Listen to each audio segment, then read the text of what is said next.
नमस्कार साथियों, स्वागत और अभिनंदन आप सभी का। तो चलिए आज के सेशन को हम प्रारंभ करते हैं। और आज का ये जो सेशन है ये अपना तीसरा सेशन है। ठीक है। हाँ, हेलो, नमस्कार हरीश, मुकेश भाई, राम राम, शैलेंद्र, गुड आफ्टरनून। एक बार आप लोग थोड़ा सा कमेंट्स कर दीजिएगा, बता दीजिएगा ऑडियो और वीडियो आप लोगों को प्रॉपर मिल रहा है क्या। तो चलिए अब क्लास को मैं आगे प्रारंभ कर देता हूं। और आज थर्ड सेशन अपना जो है वो इस केमिस्ट्री ऑफ फायर वाली जो यूनिट अपनी फर्स्ट, इसके लिए आज अपन जो बिंदु शुरू करेंगे वो अपना आग संचरण की विधियां। आग के संचरण की विधियों की हम बात करेंगे।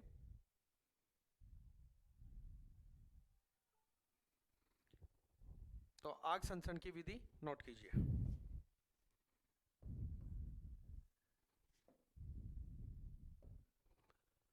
आज का बिंदु है अपना आग संचरण की विधियां। विगत क्लास में यहां पर अपन ने छोड़ा था, हमने थोड़ी सी एक विधि के बारे में थोड़ी चर्चा भी कर ली थी। ठीक है, हाँ, ओके, गुड। चलिए सर, आज वाली क्लास नहीं, ये केवल ऐप पे है दोस्तों क्लास। ठीक है, क्लास सिर्फ कहाँ पे है, ऐप पे है। तो नोट कीजिएगा आज के इस बिंदु को, आग संचरण की विधियां, अपना टॉपिक आज का।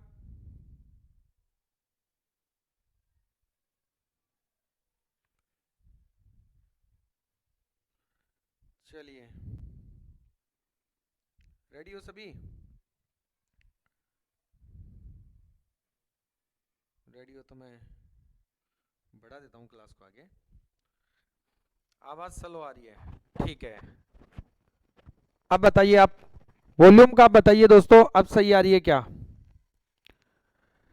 तो बात करते हैं अपन आग संचरण की विधियों की, अपन बात कर रहे हैं। और आग संचरण की विधियां यानी एक स्थान से आग दूसरे स्थान तक पहुंचती है तो उसे कहते हैं आग का संचरण। उष्मा या आग का उष्मा या आग का उष्मा या आग का एक स्थान से दूसरे स्थान तक, एक स्थान से दूसरे स्थान तक पहुंचना, एक स्थान से दूसरे स्थान तक पहुंचना क्या कहलाता है दोस्तों? आग संचरण कहलाता है। आग का संचरण कहलाता है। आग का संचरण कहलाता है। ओके। और इस आग संचरण की जो विधियां हैं,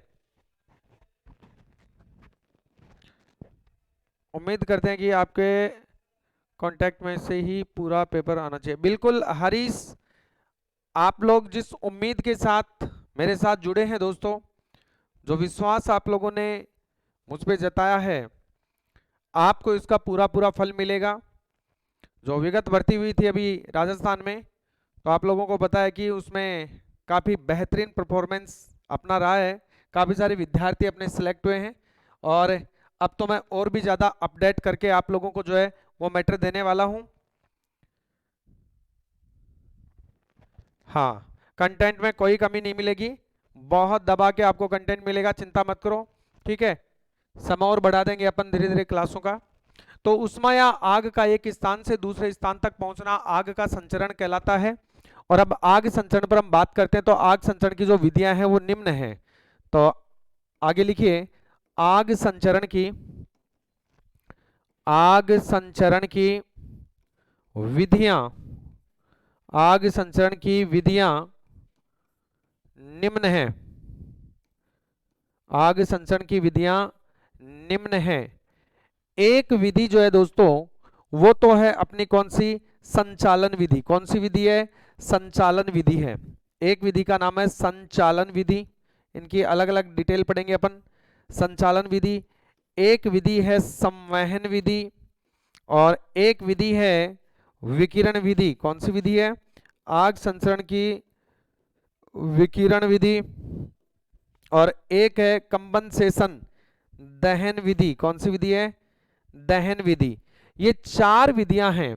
इन चार विधियों के माध्यम से जो आग है वो एक स्थान से दूसरे स्थान तक पहुंचती है दोस्तों।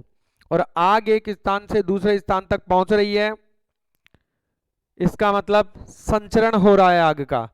अब चारों की हम डिटेल करेंगे वन बाय वन कि संचालन में किस तरह से आग का संचरण होता है, कंडक्शन मेथड कहते हैं इसको। संवहन में किस तरह से आग एक स्थान से दूसरे स्थान तक पहुंचती है। विकिरण में किस तरह से आग या ऊष्मा एक स्थान से दूसरे स्थान तक पहुंचती है। और दहन में क्या होता है, इन पे चर्चा करेंगे। हाँ, पुस्तक के लिए मैंने आप लोगों को बताया था कि आप मेरे को व्हाट्सअप कर देना।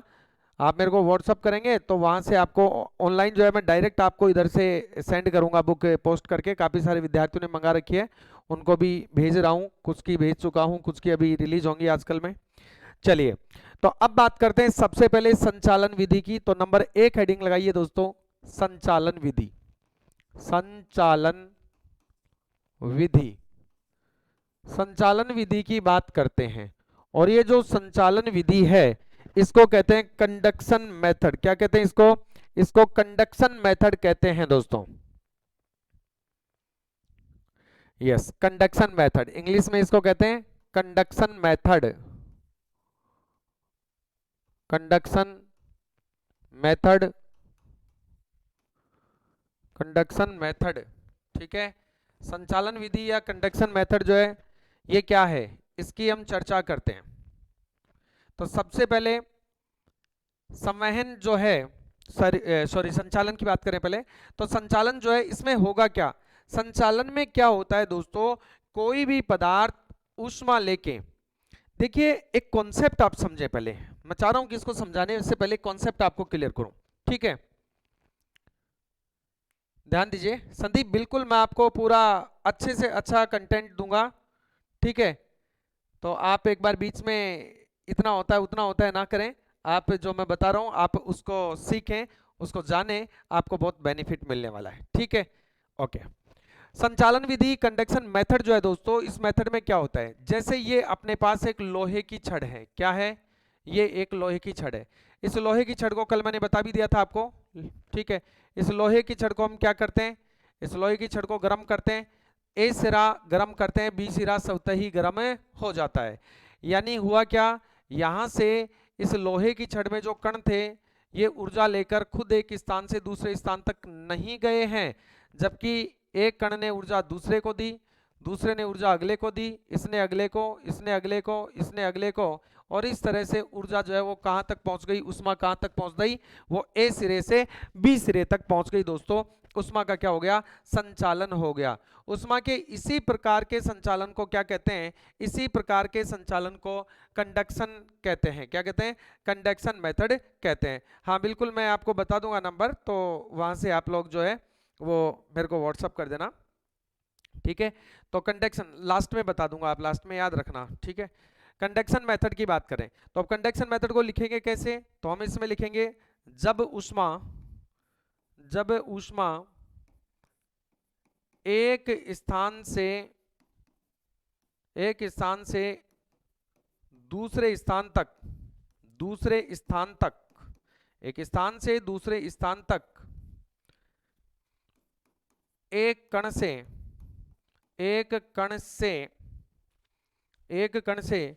दूसरे कण तक, एक कण से दूसरे कण तक संचरित होती है, एक कण से दूसरे कण तक संचरित, एक कण से दूसरे कण तक संचरित होती है,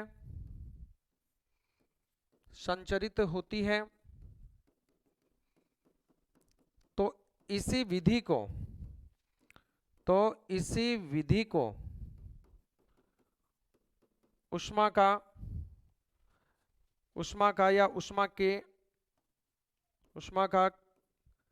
कंडक्शन मेथड कहते हैं, कंडक्शन मेथड कहते हैं, ऊष्मा का कंडक्शन मेथड कहते हैं। क्या समझ में आया कि जब एक स्थान से दूसरे स्थान तक ऊष्मा जा रही है, लेकिन वो जो ऊष्मा आगे जा रही है दोस्तों, ठीक है, जो उष्मा आगे जा रही है। हाँ आशीष, मैं कांटेक्ट नंबर दे दूंगा अभी आखिरी में, ठीक है।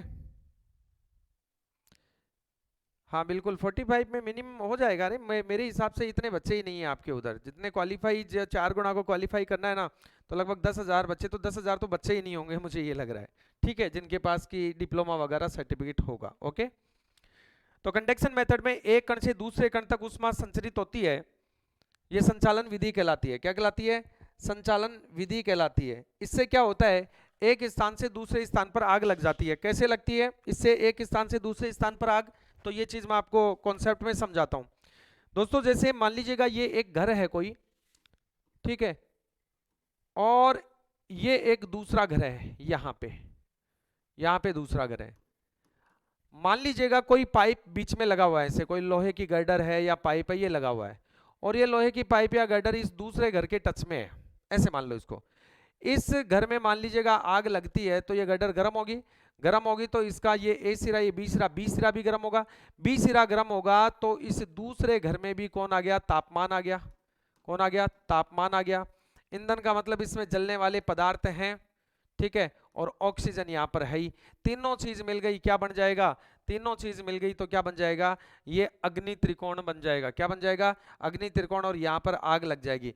तो किसी स्थान पर आग लगी है, उसके कारण से पास वाले स्थान पर क्या लग गई? आग लग गई। कौन सी मेथड से? संचालन विधि से, बोले तो कंडक्शन मेथड से, ठीक है। ओके, चलिए अगली बात करते हैं, नंबर 2 संवहन विधि, कन्वेंशन मेथड। दूसरी विधि जो है दोस्तों वो है संवहन विधि। नंबर 2 उष्मा की संवहन विधि, उष्मा संचरण की संवहन विधि, कन्वेंशन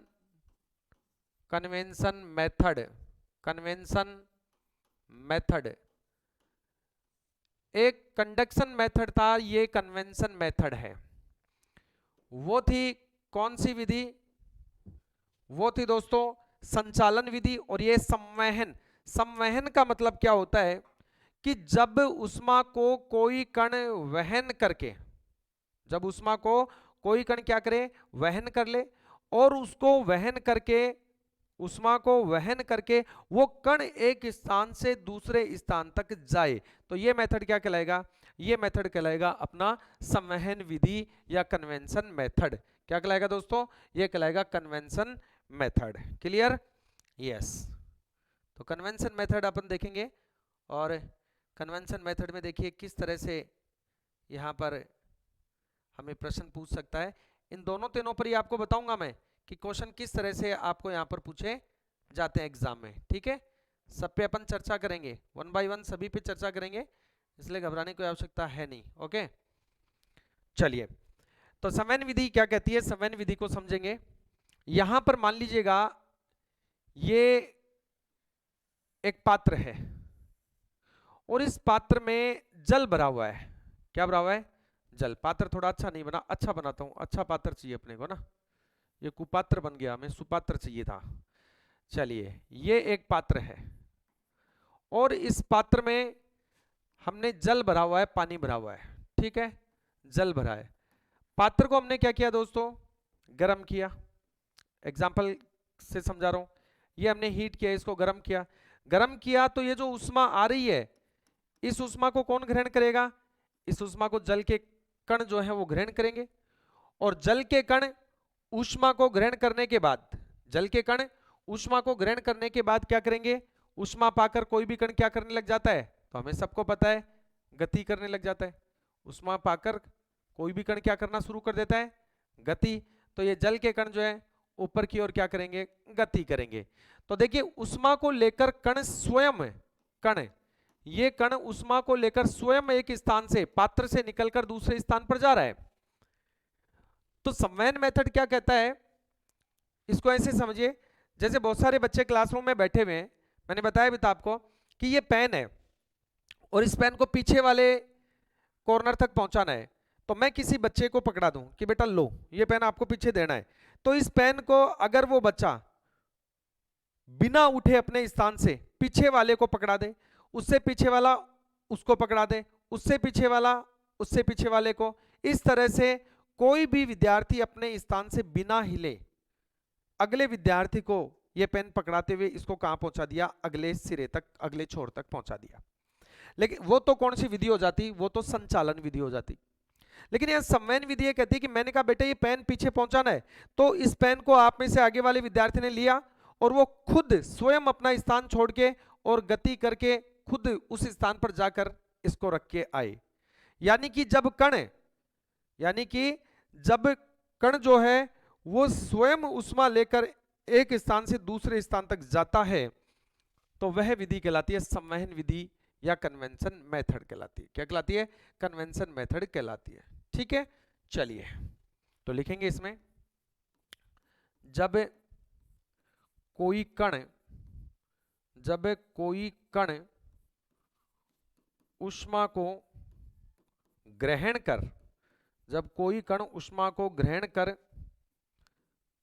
अपना स्थान छोड़कर, ऊष्मा को ग्रहण कर अपना स्थान छोड़कर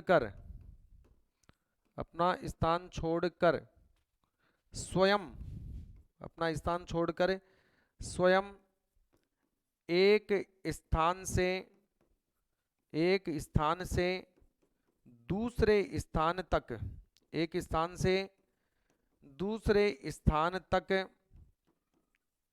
ऊष्मा को लेकर जाता है। क्या लिखा मैंने कि जब कोई कण ऊष्मा को ग्रहण कर अपना स्थान छोड़कर स्वयं एक स्थान से दूसरे स्थान तक ऊष्मा को लेकर जाता है, तो ऊष्मा, या यूं कह दो ऊष्मा जहां रहेगी तो आग आ जाएगी ना, ठीक है, तो ऊष्मा या आग संचरण की इस विधि को, ऊष्मा या आग संचरण की इसी विधि को क्या कहते हैं दोस्तों? संवहन विधि कहते हैं।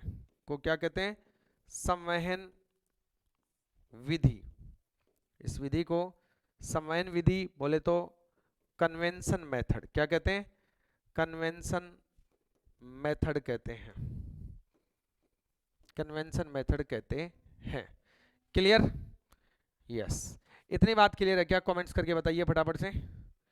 कमेंट करके बताएंगे इतनी बात आप लोगों को क्लियर हुई या नहीं हुई, जल्दी बताइए, फटाफट से बताइए।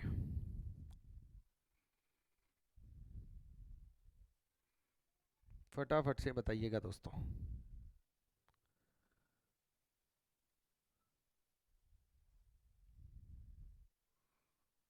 हो गई इतनी बात क्लियर? चलिए, इतनी बात अगर क्लियर हो गई तो अब हम बढ़ते हैं आगे की ओर।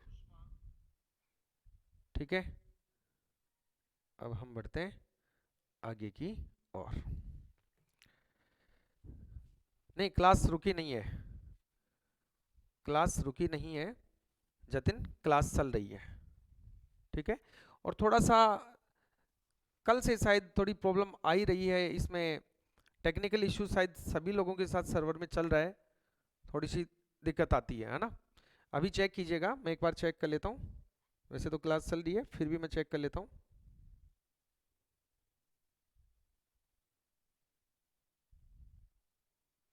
चलो आगे बढ़ते हैं।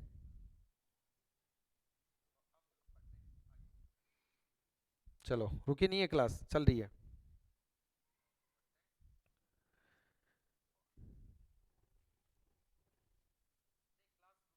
तीसरी विधि पर बात करते हैं। तीसरी विधि पर हम बात करते हैं, चल रही है भाई, मैंने चेक कर लिया, क्लास जो है वो प्रॉपर चल रही है। अब तीसरी विधि पर हम बात करते हैं, और तीसरी जो विधि है दोस्तों आग संचरण की, नंबर 3, वो है विकिरण विधि। तो नंबर 3 लिखेंगे विकिरण विधि। विकिरण विधि, विकिरण विधि की हम चर्चा करते हैं।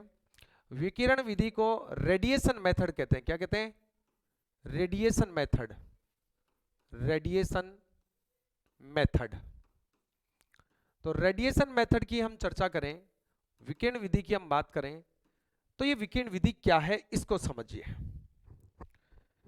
आग लगने का कारण विकिरण भी हो सकती है। कैसे? मैं पहले एक एग्जाम्पल से आपको समझाता हूं। मान लीजिएगा दोस्तों, यहां पर ये कोई खेत है। क्या है? ये कोई खेत है और इस खेत में मान लीजिए अभी गेहूं की फसल कटी है और हमने गेहूं के पौधे की जो इस तरह से पूलियां होती हैं, जिनको पूली बोलते हैं, अपन एक जगह बांध देते हैं काट करके, तो गेहूं की पूलियों को हमने यहां पर रख दिया या यूं रख दिया। मान लीजिएगा यूं अपन ने गेहूं की पूलियों का इस तरह से क्या बना दिया? ढेर बना दिया। बना दिया। तो गेहूं की पूलियों का ढेर अपन ने बना दिया, तो यहां पर सूर्य से क्या आ रहा है? प्रकाश तो आ रहा है ना। सूर्य से प्रकाश आ रहा है, गर्मी का समय, अत्यधिक गर्मी हो रही है, यानी कि प्रकाश तीव्र आ रहा है, तीव्र प्रकाश। और तीव्र प्रकाश आ रहा है तो तापमान बढ़ रहा है। क्या बढ़ रहा है? यहां पर इन पुलियों में तापमान बढ़ रहा है। तापमान क्या हो रहा है? इंक्रीज। और भाई गेहूं के जो पौधे हैं, मान लीजिएगा वो सूख गए, हमने उनको काट लिया, वो सूख गए और हमने उनको एक जगह ढेरी बनाकर उनको रख दिया। अब सूर्य से प्रकाश आ रहा है तो तापमान बढ़ेगा और वो खुद गेहूं के जो पौधे हैं वो सूख चुके हैं, वो किसके रूप में? वो जलने वाला पदार्थ है, यानी ईंधन है। और वातावरण में कौन है? वातावरण में ऑक्सीजन है। ये तीनों यहां पर एक साथ मिल जाते हैं और यहां पर इस ढेरी में क्या लग जाती है? आग लग जाती है। ढेरी में क्या लग जाती है दोस्तों? फायर लग जाती है, आग लग जाती है। समझ रहे? ये सेल्फ कंबंशन है, ध्यान रखना। इस तरह से अगर कोई पदार्थ जलता है तो वो सेल्फ कंबंशन कहलाता है, स्वतः जल उठना कहलाता है। लेकिन हम यहां बात स्वतः जल उठने की नहीं कर रहे हैं, हम तो ये विकिरण विधि देख रहे हैं। तो देखिए सूर्य कितना दूर है, हम धरातल पर हैं और वहां से उष्मा आ रही है। कौन आ रही है? उष्मा आ रही है। तो ये जो उष्मा सूर्य से यहां तक आ रही है वो आ रही है विकिरण के माध्यम से। हाँ, वायुमंडल का गर्म होना, यही तो बात बता रहा हूं मैं। पूरे वायुमंडल की तो बात कर रहा हूं कि ये धरातल है, ये सूर्य है, पूरे वायुमंडल की बात कर रहा हूं। तो वायुमंडल गर्म जो हो रहा है वो सूर्य के प्रकाश के कारण हो रहा है और सूर्य के प्रकाश में जो उष्मा है उसके कारण हो रहा है। और सूर्य का प्रकाश धरातल तक या वायुमंडल में जो आ रहा है वो किससे आ रहा है? विकिरण के माध्यम से तो आ रहा है, किरणों के रूप में आ रहा है, प्रकाश तरंगों के रूप में आ रहा है। तो वो रेडिएशन हो गई ना, तरंगे आ रही है तो रेडिएशन हो गया। बात क्लियर अनिल? ओके। अब देखिए इसको ऐसे समझ लीजिएगा, जैसे मान लीजिएगा सर्दियों के दिनों में अपन क्या करते हैं? अलाव जलाते हैं। जैसे लकड़ियां हैं, ठीक है, ये क्या है? लकड़ियां। अब ये लकड़ियां जल रही हैं। लकड़ियां क्या हो रही हैं? जल रही हैं। ये तो है लकड़ी के टुकड़े, लकड़ी, और ये लकड़ी के टुकड़े क्या हो रहे हैं? जल रहे हैं। और यहां कोई व्यक्ति चेयर डाल के बैठा है, कुर्सी डाल के बैठा है, ये कालूराम जी है, यहां बैठे हैं आराम से, और ये यहां अपने हाथों को लेके तपन ले रहे हैं। तो क्या ये ताप यहां तक नहीं पहुंच रहा? क्या ताप यहां तक पहुंच रहा है? भाई नीचे आग जल रही है, हम खड़े होके उसके पास यूं खड़े हैं, मान लीजिएगा सर्दी का समय, तो वो उष्मा यहां तक पहुंच रही है, उष्मा यहां तक पहुंच रही है। तो कैसे पहुंच रही है? वो विकिरण के माध्यम से पहुंच रही है। क्या हो रही है? विकिरण के माध्यम से पहुंचती है। तो इस तरह से अगर आग लगती है तो वो आग संचरण की कौन सी मेथड कहलाती है? वो विकिरण मेथड, बोले तो रेडिएशन मेथड कहलाती है। और इस रेडिएशन मेथड के कारण ही कई बार अचानक से कौन जल उठते हैं? जंगलों में आग लग जाती है। इसी के कारण अभी बताया खेतों में अनाज के पौधों की जो ढेरियां लगी होती हैं उनमें आग लग जाती है। कई बार नहीं होता अपने आप ही आग जल जाती है किसी स्थान पे, कमरे में आग लग गई अपने आप, तो हम तो क्या समझ बैठते हैं, मान लो कमरा चारों तरफ से पैक है, ठीक है, शीशे वगैरह से पैक है, बहुत ज्यादा आज धूप है और उस कमरे में धूप आ रही है लगातार विंडो से, तो विंडो से धूप आ रही है तो क्या होता है? विंडो से धूप आ रही है तो अंदर तापमान बढ़ रहा है लगातार, अंदर कमरे का तापमान बढ़ रहा है, बाहर निकलने का तापमान को बाहर निकलने का कोई एग्जिट नहीं है, तो कमरे के अंदर बहुत ज्यादा ताप हो जाएगा, तो जो पदार्थ रखे हुए हैं जलने वाले वो जल उठेंगे, सेल्फ कंबंशन हो जाएगा। तो इस तरह से कई बार गाड़ियां खड़ी होती हैं बंद होके, जिसके चारों विंडोज ऊपर बंद है, मतलब खिड़कियां बंद है उसकी पूरी, शीशे बंद है गाड़ी के, धूप में खड़ी है, जल उठती है अचानक से, वो यही कारण है। क्या है ये है विकिरण मेथड से। ठीक है, तो इसमें हम क्या लिख सकते हैं? उष्मा का एक स्थान से, उष्मा का एक स्थान से दूसरे स्थान तक, एक स्थान से दूसरे स्थान तक, उष्मा का एक स्थान से दूसरे स्थान तक विकिरणों के माध्यम से, विकिरणों के माध्यम से, एक स्थान से दूसरे स्थान तक विकिरणों के माध्यम से संचरित होना, विकिरणों के माध्यम से संचरित होना, संचरित होना क्या कहलाता है? विकिरण विधि। संचरित होना विकिरण विधि, बोले तो रेडिएशन मेथड, विकिरण विधि या रेडिएशन मेथड, या रेडिएशन मेथड कहलाती है, रेडिएशन मेथड कहलाती है। बात क्लियर है? ओके, इतनी बात अगर क्लियर है, हीटर से रूम में आग, बिल्कुल शैलेंद्र, बिल्कुल सही जवाब आपने यहां दिया है। बहुत ही अच्छे आपने यहां पर एक कमेंट्स किया है, बहुत ही अच्छा पकड़ा आपने बिंदु को, पॉइंट को, कि रूम में कई बार आग लग जाती है हीटर के कारण। सर्दियों के दिनों में हीटर जला के छोड़ देते हैं। अब हीटर से हम तक जो उष्मा आ रही है वो विकिरण के माध्यम से ही आ रही है, और नींद आ गई अपने को तो, और हीटर चल रहा है लगातार, रूम चारों तरफ से बंद है, अचानक से रूम का टेम्परेचर तो बढ़ेगा ही बढ़ेगा, और रूम का टेम्परेचर इतना बढ़ गया कि अंदर रखे हुए पदार्थ जल उठे। ठीक है, ओके, चलिए तो आगे बढ़ते हैं। नहीं, संवहन से क्या होता है भाई? बुक में किसके लिए लिखा हुआ है संवहन से होता है? अनिल, संवहन से नहीं होता है। हीटर जो है वो विकिरण से ही होता है, इस बात को ध्यान रखना। संवहन में कण खुद जाएगा ऊर्जा लेके, ये ध्यान रखिए हमेशा, ठीक है। चलिए, तो उष्मा का एक स्थान से दूसरे स्थान तक विकिरणों के माध्यम से संचरित होना विकिरण विधि या रेडिएशन मेथड जो है वो कहलाती है। और एक चौथी जो विधि बताई थी वो है दहन विधि, कंब्यूशन मेथड, ठीक है। दूसरी विधि कौन सी है? नंबर 4, वो है दहन विधि। तो नंबर 4 हेडिंग लगाइए। आपने अभी तक 3 ही पढ़ी होंगी, लेकिन चूंकि हम फायर थ्योरी पढ़ रहे हैं, क्या पढ़ रहे हैं अपन? हम फायर थ्योरी पढ़ रहे हैं दोस्तों, इसलिए फायर थ्योरी में सारी चीजें अपने को पता होनी चाहिए। वो साइंस के आधार पे यहाँ जो फायर है वो किस किस हिसाब से आगे संचरित होती है, किन किन विधियों से आग अन्य स्थानों पर लग सकती है, उनके बारे में चर्चा करते हैं, और उनको यहाँ पर आग संचरण के मेथड में हम काउंट करते हैं। 3 हो गया। अब जो चौथा बिंदु है वो है अपना कौन सा? वो है दहन विधि। क्या है दोस्तों? दहन विधि।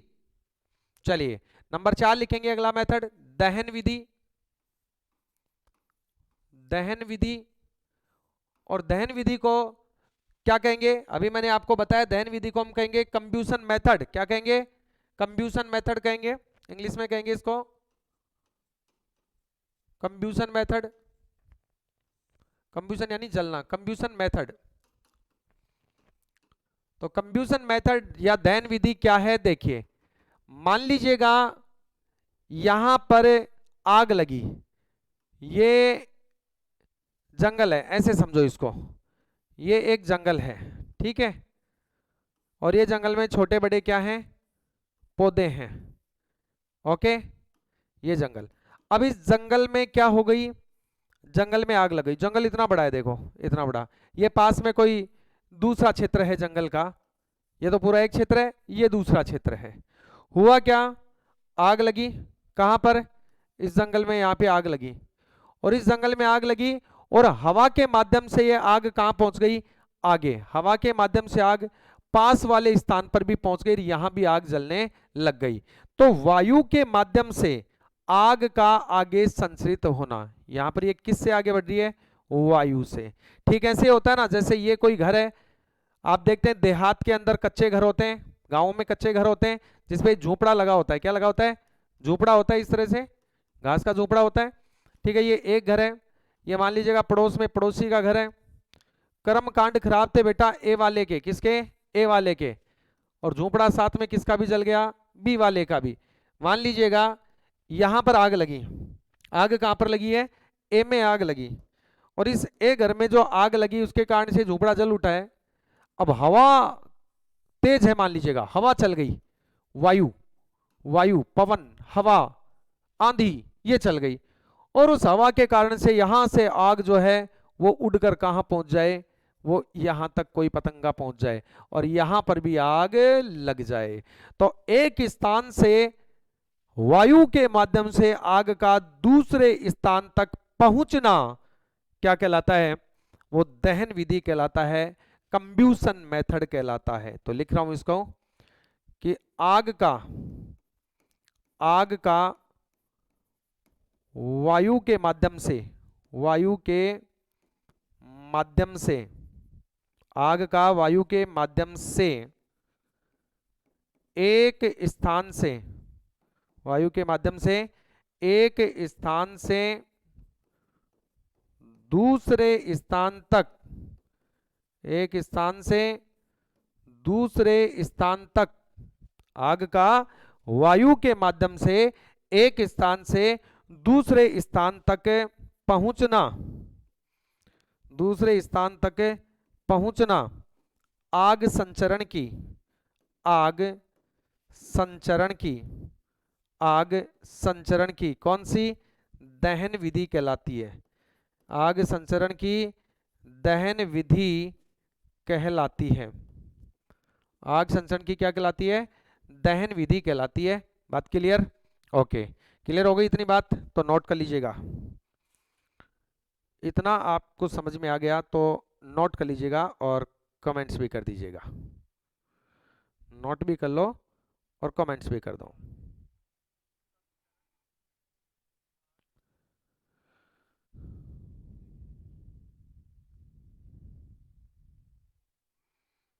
चलिए, हो गया इतना?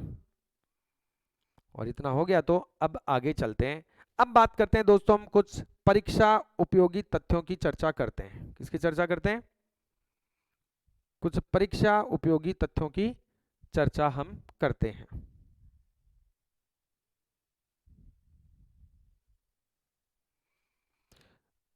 अब परीक्षा उपयोगी तथ्य में हम देखें, परीक्षा उपयोगी तथ्य में हम देखें महत्वपूर्ण बातें, तो लिखिए आगे, नोट कीजिए।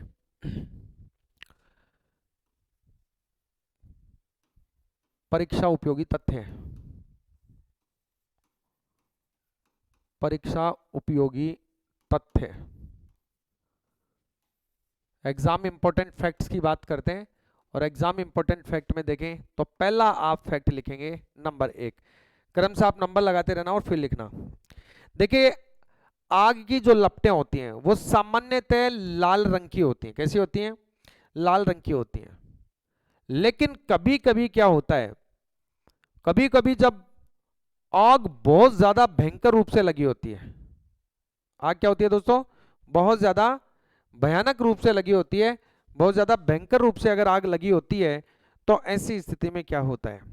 ऐसी स्थिति में जब तापमान बहुत ज्यादा होता है और तापमान लगभग 1400 से 1600 डिग्री सेंटीग्रेड तक अगर आग की लपटों का होता है, तो इतने तापमान पर जो आग जल रही होती है 1400 से 1600 डिग्री सेंटीग्रेड पर, उस आग की लपटों का रंग सफेद हो जाता है। कैसा हो जाता है? सफेद हो जाता है। यही बात कई बार एग्जाम में पूछ ली जाती है। ठीक है, तो लिखिए आग की लपटों का, पहला फैक्ट लिखेंगे, आग की लपटों का, आग की लपटों का रंग सफेद, सफेद हो जाता है, सफेद हो जाता है। किस तापमान पर? डैश 1400 से, ये डैश है, ठीक है, 1400 से 1600 डिग्री सेंटीग्रेड पर यदि जो आग जल रही है उसका तापमान 1400 से 1600 डिग्री सेंटीग्रेड है, तो दोस्तों ऐसी स्थिति में उस आग की लपटों का जो रंग है वो कैसा हो जाता है? सफेद हो जाता है। ठीक है, अगला फैक्ट लिखेंगे, फैक्ट नंबर 2। फैक्ट नंबर 2 आपसे पूछ सकता है दावानल क्या है? पूछ सकता है दावानल। ये दावानल जो अभी राजस्थान की भर्ती में पूछा गया है, राजस्थान की फायरमैन जो भर्ती थी इसमें प्रश्न पूछा गया, दावानल क्या है? दोस्तों अभी मैं बार बार बता रहा था कि विकिरण मेथड से और एक हवा के माध्यम से, दहन माध्यम से, जो मुख्यतः विकिरण माध्यम से आग लगती है जंगलों में। कहां लग जाती है? जंगलों में। जंगल जल उठते हैं क्योंकि पेड़ पौधे सूख जाते हैं गर्मियों के समय, और पहाड़ी क्षेत्र, पथरीला क्षेत्र होने के कारण वहां तापमान बढ़ जाता है और वो जल उठते हैं। तो जो जंगल में आग लगती है, उस जंगल में लगने वाली आग को दावानल कहते हैं। तो लिखो दावानल, जंगल में लगने वाली आग को, जंगल में लगने वाली, जंगल में लगने वाली आग को, जंगल में लगने वाली आग को दावानल कहते हैं, दावानल कहते हैं। जंगल में लगने वाली आग को क्या कहते हैं? दावानल कहते हैं। ध्यान रखना, एक होती है बड़वानल। क्या होती है? बड़वानल। तो अगला फैक्ट लिखो, अगला तथ्य लिखो, बड़वानल। बड़वानल क्या होती है? देखिए, जंगल में लगने वाली आग तो कहलाती है दावानल, और अगर आग लगी है किसमें? आग लगी है दोस्तों समुद्र में। किसमें लगी है? समुद्र में, पानी में अगर आग लगी है तो उसे कहते हैं बड़वानल। तो लिखो समुद्र में लगने वाली। किसमें लगने वाली? होते ना जहाज वगैरह के कारण से समुद्रों में आग लग जाती है, पेट्रोल फैल जाता है। समुद्र में लगने वाली, समुद्र में लगने वाली आग को, समुद्र में लगने वाली आग को बड़वानल कहते हैं। क्या कहते हैं? बड़वानल कहते हैं, बड़वानल कहते हैं। तो जंगल में लगने वाली आग को दावानल कहते हैं, और दोस्तों समुद्र में लगने वाली आग को क्या कहते हैं? बड़वानल कहते हैं। क्लियर? ओके, नेक्स्ट अगला फैक्ट लिखेंगे, फैक्ट नंबर 4। अगला लिखिए, आवासीय भवनों में आग लगने का कारण क्या है? तो लिखो, आवासीय भवनों में, रेजिडेंशियल जो घर होते हैं, आवासीय भवनों में, रेजिडेंशियल बिल्डिंग्स में, आवासीय भवनों में आग लगने का मुख्य कारण, आग लगने का, आग लगने का मुख्य कारण क्या है? तो आग लगने का मुख्य कारण, आग लगने का मुख्य कारण किचन फायर है। क्या है दोस्तों? किचन फायर है, रसोई की आग है, रसोई की आग है।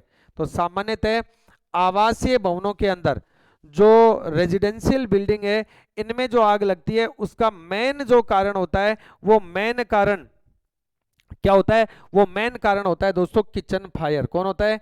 Kitchen fire. तो किचन में क्या होता है कि किसी भी कारण से, मान लीजिएगा किचन में गैस चल रही है, तो गैस के पास कोई पर्दा, उसमें आग लग गई, पूरे घर में लग गई। मान लीजिएगा हम कोई सब्जी वगैरह को छमक रहे हैं, तो उससे अचानक से तेल या घी जल उठा, उसके कारण से कहीं आग लग गई। तो जो मुख्य कारण है वो किचन फायर है। जैसे गैस के कारण आग लग रही है, तो वो भी यही है ना, किचन में उपयोग ले रहे हैं गैस, उस समय ऐसा कुछ ट्रेजेडी हो गई। तो यहाँ ध्यान रखना कि आवासीय भवनों में आग लगने का मुख्य कारण किसको माना गया है? किचन फायर को माना गया है। बात क्लियर है? ओके, अगर इतनी बात आपको क्लियर है तो अब बढ़ते हैं आगे की ओर। अब बढ़ते हैं दोस्तों आगे की ओर। अब महत्वपूर्ण शब्दावली की बात करते हैं, और अब जिस शब्दावली की बात करने जा रहा हूं वहां से आपको एग्जाम में एक प्रश्न पक्का पूछने वाला है दोस्तों, डेफिनेटली पूछने वाला है, ध्यान रखना। तो चलिए आगे चलते हैं। महत्वपूर्ण शब्दावली लिखो, महत्वपूर्ण शब्दावली। महत्वपूर्ण शब्दावली की बात करते हैं। महत्वपूर्ण शब्दावली में नंबर 1, सबसे पहले बात करते हैं, आपको एक बिंदु लिख के दे दे, थर्मल्स बर्न। क्या है? Thermals burn, thermals, thermals burn. Thermals burn क्या है ये आपसे पूछे, नाम से स्पष्ट है। थर्मल का मतलब होता है ताप। थर्मल का मतलब क्या है दोस्तों? थर्मल का मतलब होता है ताप, टेम्परेचर, ताप। और बर्न का मतलब होता है जलना। बर्न का मतलब क्या होता है? जलना। और जले हुए पे बर्नॉल यूज करते हैं, ध्यान देना। तो थर्मल बर्न्स क्या होता है कि आग की लपटों के कारण जलना। किसके कारण? तो लिखो इसमें, आग की लपटों के कारण, आग की लपटों के कारण जलना, आग की लपटों के कारण जलना थर्मल्स बर्न कहलाता है। थर्मल्स बर्न कहलाता है, थर्मल्स बर्न कहलाता है। क्लियर? होता है ना, कई बार आग लग जाती है, कोई व्यक्ति अंदर फंसा रह गया, जल गया, उसकी पूरी स्किन जल गई। तो आग की लपटों के कारण से अगर जल जाता है कोई, तो उस इंजरी को हम कहेंगे कि थर्मल्स बर्न हो गई। जतिन ग्रह सर, मैं आपका ओल्ड स्टूडेंट हूँ, इसलिए मेरे को आपके क्वेश्चन पूछते ही आंसर पता लग जाता। वाह क्या बात है, ये तो बहुत अच्छी बात है, ये तो बहुत अच्छी बात है। आशीष मलिक कह रहे हैं सर शॉर्ट सर्किट भी, मैंने मुख्यतः शब्द लगाया बेटा आशीष जी, मैंने यहाँ पर एक मुख्यतः शब्द लगाया था कि आवासीय भवनों में लगने वाली आग का मुख्य कारण, शब्द मैंने यहाँ पर क्या लिखा है, मुख्य शब्द लिखा है। तो मुख्य शब्द जो है वो किचन के कारण होता है, क्योंकि देखिए शॉर्ट सर्किट के कारण भी हो सकती है, ऐसी कोई बड़ी बात नहीं है, लेकिन ज्यादातर जो संभावना होती है वो किचन फायर की होती है। ठीक है, चलिए तो आग की लपटों के कारण जलना थर्मल्स बर्न कहलाता है। ओके, दूसरा लिखेंगे, अगली शब्दावली लिखिए, अगली शब्दावली लिखेंगे केमिकल्स बर्न, क्या लिखेंगे, केमिकल्स, केमिकल्स बर्न की बात करते हैं। अब केमिकल्स का मतलब हो गया दोस्तों रसायन, बर्न का मतलब जलना, तो डायरेक्टली लिख देता हूं रसायन से जलना, रसायनों से, रसायनों से, रसायनों के कारण जलना या रसायनों से जलना केमिकल्स बर्न कहलाता है, केमिकल्स बर्न कहलाता है। रसायनों से जलना क्या कहलाता है, केमिकल्स बर्न कहलाता है। जैसे एसिड होता है, कई बार होता है दुर्घटनाएं होती हैं कि एसिड हाथ वगैरह पे, कोई प्रयोगशाला में कार्य करते समय या अन्य किसी फैक्ट्री वगैरह में एसिड डल गया मान लो हाथ पे पैर पे कहीं पर भी, तो वहां से हमारी स्किन जल जाती है, तो उसे हम क्या कहेंगे, उस इंजरी को हम कहेंगे केमिकल्स बर्न, क्या कहेंगे, केमिकल्स बर्न। तो रसायनों से जलने को केमिकल्स बर्न कहा जाता है। एक होता है इलेक्ट्रिक्स बर्न, नंबर 3 लिखिए, नंबर 3 नोट कीजिए, इलेक्ट्रिक्स, इलेक्ट्रिक्स बर्न, अगला नोट करेंगे दोस्तों, इलेक्ट्रिक्स बर्न पर बात करेंगे। ठीक है, यस,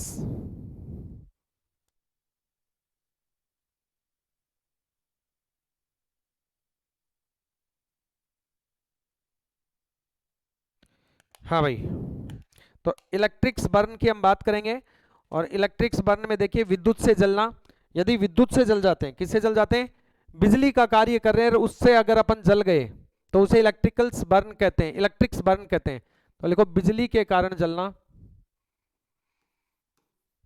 बिजली के कारण या बिजली से, बिजली के कारण या बिजली से जलना, जलना क्या कहलाता है, इलेक्ट्रिक्स, इलेक्ट्रिक्स बर्न कहलाता है, इलेक्ट्रिक्स बर्न कहलाता है, क्या कहलाता है, इलेक्ट्रिक्स बर्न कहलाता है, बिजली से जलने को कहते हैं इलेक्ट्रिक्स बर्न। नेक्स्ट महत्वपूर्ण शब्दावली में नंबर 4 लिखेंगे रेडिएशन बर्न, क्या है, रेडिएशन बर्न की बात करेंगे। तो नंबर 4 लिखिए दोस्तों, रेडिएशन, रेडिएशन बर्न, नाम से स्पष्ट है रेडिएशन का मतलब क्या है, तो रेडिएशन का मतलब है दोस्तों विकिरण, विकिरणों से जलना। जैसे मान लीजिए आप धूप में बैठे हैं और अत्यधिक धूप है और आप धूप में काम कर रहे हैं और आपकी स्किन जो है वो धूप के कारण से जल जाती है, तो उसे क्या कहेंगे, उसे रेडिएशन बर्न कहेंगे, क्या कहेंगे, रेडिएशन बर्न। या कहीं पे आग लग रही है, उससे तापमान आ रहा है, हम कोई कार्य कर रहे हैं या आग बुझाने का कार्य कर रहे हैं, मान लीजिएगा वैसे तो हम पूरी सेफ्टी के साथ जाएंगे, लेकिन मान लीजिएगा कहीं आग लगी और उसके कारण से टेम्परेचर हुआ और उस टेम्परेचर के कारण हमारी स्किन झुलस गई, तो इसे हम क्या कहेंगे, रेडिएशन बर्न कहेंगे। तो लिखो विकिरणों, विकिरणों के कारण, विकिरणों के कारण जलना, विकिरणों के कारण जलना रेडिएशन बर्न कहलाता है, विकिरणों के कारण जलना रेडिएशन, रेडिएशन बर्न कहलाता है, क्या कहलाता है, रेडिएशन बर्न कहलाता है। Clear, okay. और अगली शब्दावली में हम बात करेंगे फ्लैश पॉइंट, क्या कहेंगे दोस्तों, फ्लैश पॉइंट। तो पहले इतना नोट कर लीजिएगा फिर आगे बढ़ते हैं कि फ्लैश पॉइंट क्या है। फ्लैश पॉइंट नंबर 5 लिखिए, फ्लैश पॉइंट, फ्लैश पॉइंट क्या है, कुछ समय के लिए जो आग लगती है वो क्या कहलाती है? वो फ्लैश पॉइंट कहलाती है। अचानक से आग लगी, कुछ देर के लिए आग जल उठी, कुछ देर के लिए 2 5 10 सेकंड के लिए आग जल उठी, बुझ गई, वो कहलाती है फ्लश पॉइंट। ठीक है, तो कुछ समय लगी आग क्या कहलाती है? फ्लश पॉइंट कहलाती है। कुछ समय के लिए, कुछ समय के लिए लगी आग, कुछ समय के लिए लगी आग फ्लश पॉइंट कहलाती है। क्या कहलाती है? फ्लश है ये। कुछ समय के लिए लगी आग क्या कहलाती है? फ्लश आग या फ्लश पॉइंट कहलाती है। फ्लश पॉइंट कहलाती है। क्लियर? कोबाल्ट साल्ट रेडिएशन से, हाँ बिल्कुल, रेडिएशन कोई भी विकिरण, अल्फा गामा बीटा, ठीक है, जो अपनी एक्सरे विकिरण होती है उनके कारण से ये सारा विकिरण से जलना। शाबाश। ओके, तो प्लस पॉइंट क्या होता है? कुछ समय के लिए लगी आग। कई होते नहीं, बाबा जी आते हैं, वो अपने हाथ में कुछ रखते हैं और उसको ऐसे हवा में फेंकते हैं, आग लगती है, कुछ देर के लिए आग लगती है। तो सोडियम के टुकड़े लाते हैं, वो हवा में छोड़ते हैं, हवा के संपर्क में आते ही सोडियम के टुकड़े जलने लगते हैं। तो इस तरह से जो अचानक से थोड़ी देर के लिए आग लगती है वो कहलाती है प्लस पॉइंट। क्या कहलाती है? प्लस पॉइंट कहलाती है मित्रों। तो ये हो गई अपनी महत्वपूर्ण शब्दावली। और अब हम जो चर्चा कर रहे हैं वो महत्वपूर्ण बिंदुओं में बात करते हैं, अग्निशमन से संबंधित महत्वपूर्ण दिवस कौन से हैं। ठीक है, तो चलिए हेडिंग लगाइए, अग्निशमन से संबंधित महत्वपूर्ण दिवस। अग्निशमन से अग्निशमन अग्निशमन से संबंधित अग्निशमन से संबंधित महत्वपूर्ण महत्वपूर्ण दिवस। और इस तरीके का एक प्रश्न आपको अक्सर पूछ ही लेता है, ध्यान रखना। यहां से इन महत्वपूर्ण दिवसों में से एक प्रश्न पूछने की पूरी पूरी उम्मीद है दोस्तों। मैं आपसे यही कहूंगा कि आप लोग जैसे जैसे रोजाना मैं पढ़ा रहा हूं, साथ के साथ आप लोग इनको क्लियर करते चलना, पूरे के पूरे मैटर को याद करते चलना। ठीक है, क्लासें एक भी मिस मत करना दोस्तों। इस बार आपका सरकारी नौकरी लगने का सपना पूरा हो जाएगा। ठीक है, जिस तरह राजस्थान में झंडा लहराया था, अब हरियाणा में झंडा लहराने की बारी है दोस्तों। अगर आप मेरे साथ लगातार जुड़े रहेंगे आपको बहुत बेनिफिट मिलने वाला है। मैं जल्दी ही आप लोगों को बताने वाला हूं, डिस्कस करके पहले सर से, फिर मैं आपको बताने वाला हूं कि आप लोगों के लिए क्विज जो है वो भी रखी जाएंगी यूट्यूब पे रेगुलरली, तो उन पे भी हम बाद में चर्चा करेंगे। पुस्तक के लिए आपने पूछा था, तो आखिरी में मैं आपको कॉन्टैक्ट नंबर दे दूंगा, तो आप मेरे को उस पर अपना एड्रेस वगैरह वो बता देना। ठीक है, चलिए, तो पहला दिवस है नेशनल फायर डे। पहला दिवस है दोस्तों नेशनल फायर डे, तो लिखो number 1 national fire day. National fire day, और नेशनल फायर डे मनाया जाता है 14 अप्रैल को। कब मनाया जाता है? 14 अप्रैल को। और आने वाला है भैया नेशनल फायर डे, आने वाला है राष्ट्रीय अग्नि दिवस या अग्निशमन दिवस भी कह सकते हैं, आने वाला है 14 अप्रैल को। अगला है national safety day. National safety day कब मनाया जाता है? तो नेशनल सेफ्टी डे 4 मार्च को। नंबर 2 लिखेंगे, नेशनल सेफ्टी, कौन सा? दोनों अलग अलग है, ये ध्यान रखना, दोनों अलग अलग हैं। ये नेशनल सेफ्टी है, national safety day. National safety day मनाया जाता है 4 मार्च को। कब मनाया जाता है? 4 मार्च को। नेशनल फायर डे 14 अप्रैल, नेशनल सेफ्टी डे 4 मार्च। राष्ट्रीय सुरक्षा दिवस, राष्ट्रीय सुरक्षा दिवस कब मनाया जाता है? 4 मार्च को मनाया जाता है। और अगला लिखेंगे international fire fighter day. International fire fighter day, international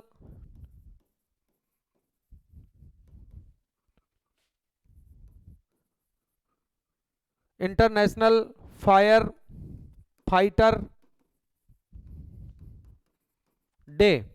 और इंटरनेशनल फायर फाइटर डे जो है वो मई में मनाया जाता है, और ये मनाया जाता है 4 मई को। कब मनाया जाता है? 4 मई को मनाया जाता है। रट लेना इसको, 4 मई को। देखो, मार्च, अप्रैल, मई। मार्च में नेशनल सेफ्टी डे 4 मार्च, फिर इसमें भी चौका आ रहा है, याद रखना। नेशनल फायर डे 14 अप्रैल, फिर इससे अगले महीने में इंटरनेशनल फायर फाइटर डे 4 मई। सारे गर्मियों में आ रहे हैं, आग ज्यादा गर्मियों में ही लग रही है सारी, तो ध्यान रखना मार्च अप्रैल मई जो है उसमें गर्मियां होती है कि नहीं होती? गर्मियां होती है ना, तो गर्मियों में ही आग लगती है, तो ऐसे याद रख लेना। ठीक है, चलिए अगला है अग्नि सप्ताह। अग्नि सप्ताह, अग्नि सप्ताह, fire week, fire week, fire week, अग्नि सप्ताह, अग्नि सप्ताह। सप्ताह तो 7 दिन, और दिवस है 14, तो 14 अप्रैल को नेशनल फायर डे है, तो जिस दिन अग्नि दिवस है उसी में 7 जोड़ दो, तो 14 से 20 अप्रैल, 14 से 20 अप्रैल, 14 से 20 अप्रैल। तो याद रखने का सिंपल सा तरीका है कि गर्मियों में आग लगती है और गर्मियां मार्च अप्रैल मई में होती हैं, तो मार्च में तो आता है 4 मार्च को नेशनल सेफ्टी डे। फिर आ गई अप्रैल, अप्रैल में 14 अप्रैल को है फायर, नेशनल फायर डे, और 14 अप्रैल से लेकर 20 अप्रैल तक 7 दिन का हो गया फायर वीक, अग्नि सप्ताह। और अप्रैल के बाद में मई, और मई कितनी तारीख है? 4 मई। 4 मई को हो गया नेशनल से बढ़कर इंटरनेशनल क्या? Fire fighter day. क्या हो गया? International fire fighter day. कब? 4 मई को। तो 4 मार्च, 4 मार्च 4 मार्च क्या हो गया? National safety day. अप्रैल में 14 अप्रैल को नेशनल फायर डे, 14 से 20 अप्रैल को फायर वीक, अग्नि सप्ताह, और मई में कितनी तारीख को? 4 मई को international fire fighter day. Clear? ये महत्वपूर्ण दिवस हैं जो एग्जाम में अपने से पूछे जा सकते हैं। अब हम बात करते हैं यहां पर संस्थाओं की और उनकी स्थापना की। तो 2 महत्वपूर्ण संस्थाएं अपनी, एक एनएफपीए और एक बीआईएस, इन दोनों के बारे में अपने को पता होना चाहिए दोस्तों। तो लिखो, या फैक्ट में लिख लेना, फैक्ट में नंबर 1 लिखो, एनएफपीए, लिखिए एनएफपीए। पहला लिखा अपन ने, पहली संस्था का नाम लिखा एनएफपीए, नेशनल फायर प्रोटेक्शन एसोसिएशन। पूरा नाम क्या है? तो पूरा नाम है इसका नेशनल फायर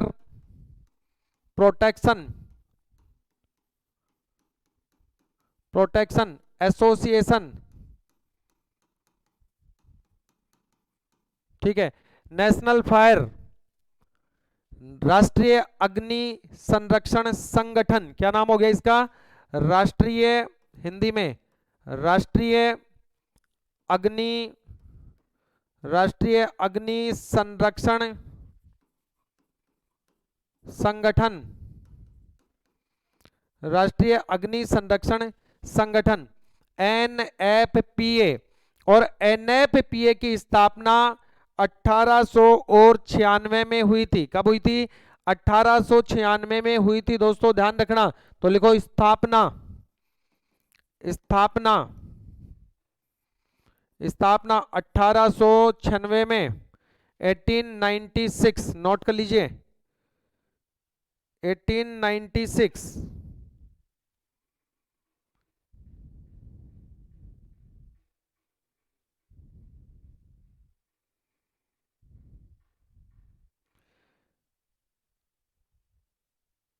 राष्ट्रीय अग्नि सुरक्षा या संरक्षण संगठन या सुरक्षा संघ जो है उसके बारे में अपन ने बात की।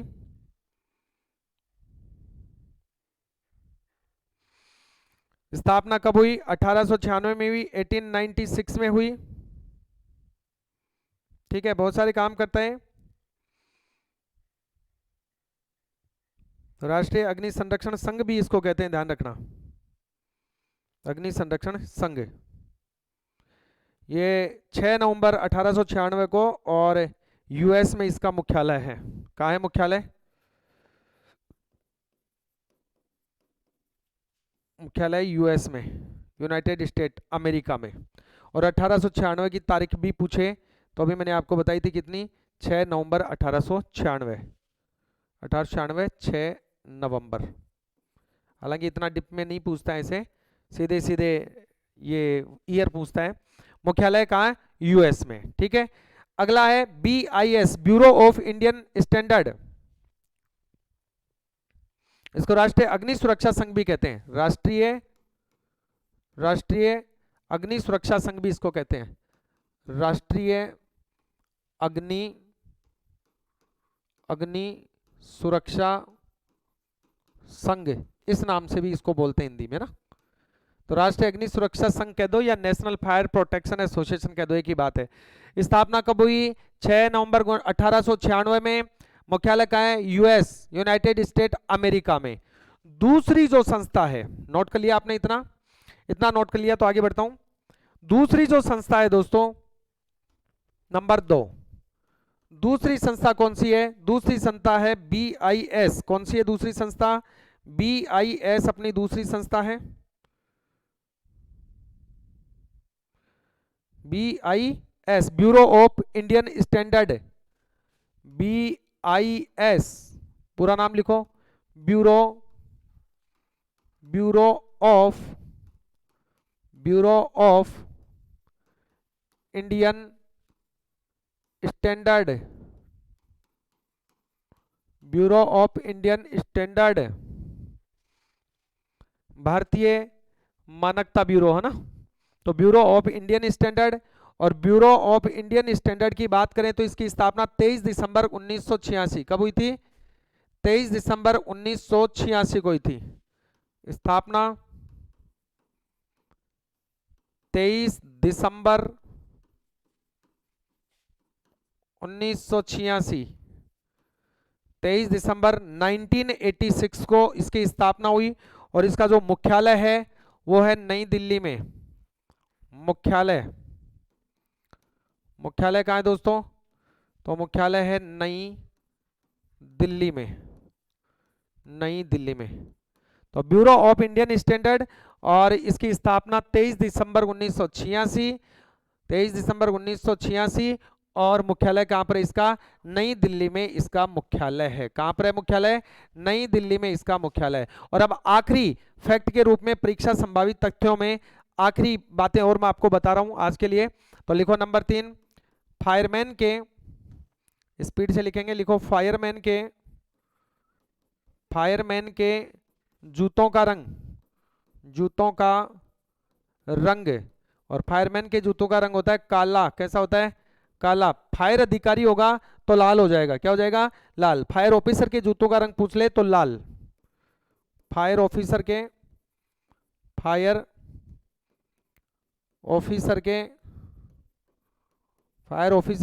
जूतों का रंग कैसा होता है? लाल होता है। कैसा होता है? लाल होता है, ध्यान रखना। अगला फैक्ट नोट करेंगे, भारत में आपदा अधिनियम 2005 में बना।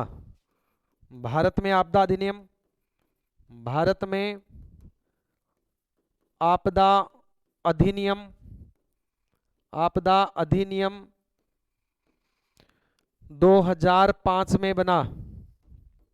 2005 में बना। भारत में आपदा अधिनियम 2005 में बना, ध्यान रखना।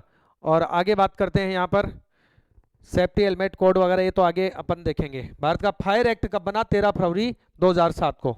भारत का फायर एक्ट,